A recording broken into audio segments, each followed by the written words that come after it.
folks, welcome back to the channel.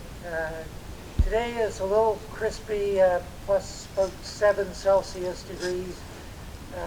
We did have a week of t-shirt weather. That appears to be over for the next few days. Probably for the season. Maybe. I don't know. This climate change, we will see many surprises, I think. Anyhow, the topic is about deadwood. Standing deadwood, fallen deadwood. Is it good or not so good for your property? Certainly looks messy, often perceived as a waste of resources. If it can be salvaged and turned into something else. So first we'll talk about kind of the standing vertical deadwood. It typically gets picked by woodpeckers and other critters who are looking for insects, and holes are excavated, and these become nesting sites for chickadees, squirrels, right up to owls, raccoons, and so on in the larger trees.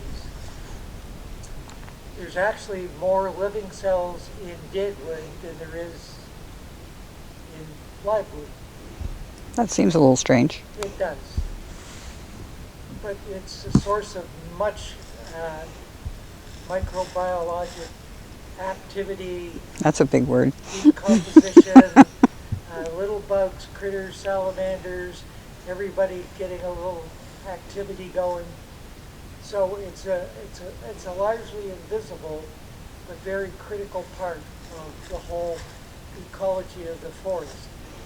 Live trees becoming dead and basically returning back into the soil to further nurture other generations. And the Swedish have already discovered that the tree farms where you plant one crop after another, the land cannot sustain that without being fertilized.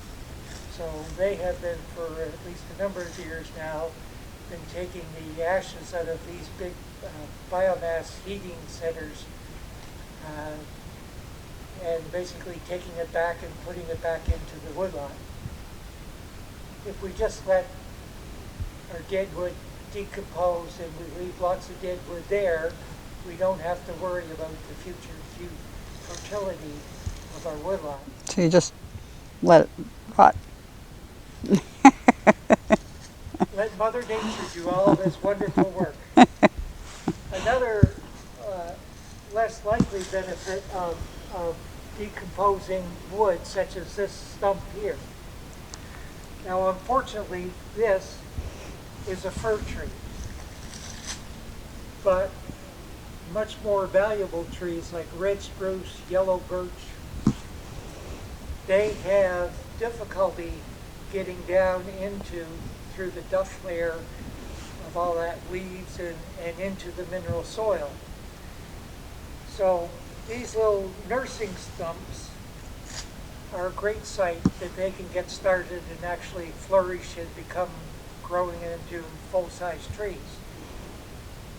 So again, another benefit of this deadwood, especially once it's down on the ground, is this idea of becoming a nursery tree, or stump in this case.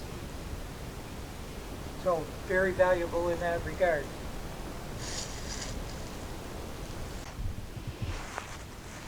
So another common source of deadwood in your woodlot, of course, is wind throws. Those trees that get blown over, uprooted, such as this one, and of course create eventually over time, as this decomposes, the pit and mound structure that is characteristic of undisturbed forest, or a forest that has not seen agriculture for many years. But these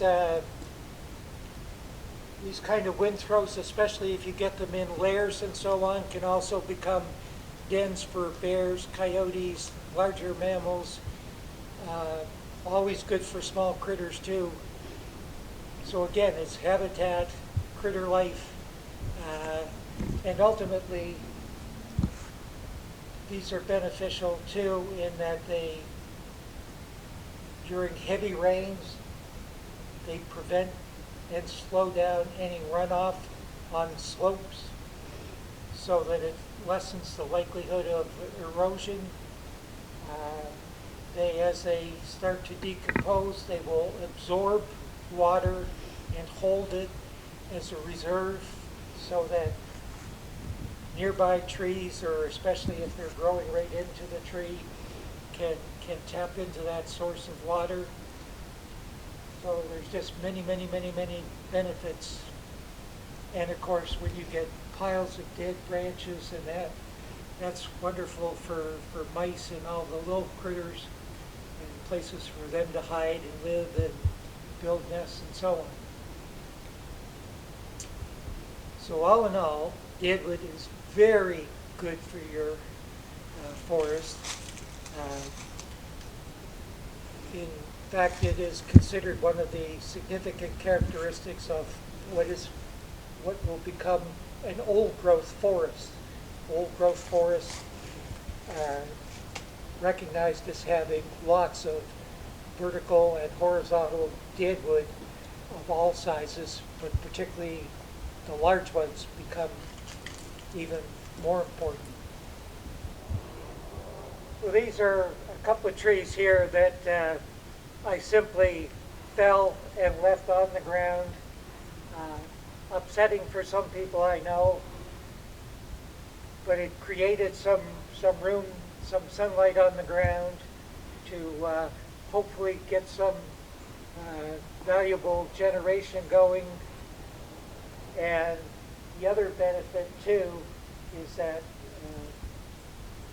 if we can, and there are some places where we do, but this is not one, where we get valuable trees that grow up through the dead branches, well, they become very safe and protected from browse by the deer.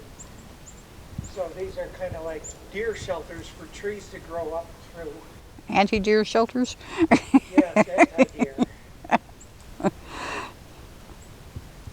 yeah, it's just, there's no harm in this sitting here, and it's often mistaken that this carbon, the carbon storage in these trees will simply go up into the atmosphere. Actually, this composting on the ground, the vast majority of the carbon gets stored in the ground, which is actually where forests do store most of their carbon. Well, and I know some people would look at that and say, you killed a tree for no reason, but the reason was to let the light in for other trees to come up, and leaving the tree behind is nourishing the soil. Yes, well, there's no doubt we killed trees here. So you might say in an ideal world that we would not do this. The problem is with climate change, these trees, because they're both fir, are absolutely known that they will do very poorly. So we have right here a white ash tree, which is a good climate change tree, which now, and it has been and is, seeding down in this area. So we're creating at least the possibility that these fir can be replaced by other better suited trees, and ultimately the forest will benefit by this conversion.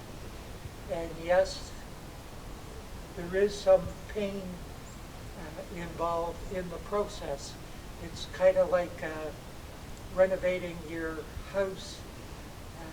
First things get ugly, and then they gradually improve. And then finally hopefully they improve. They become beautiful.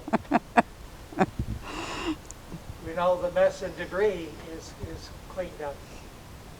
But that's really what it is.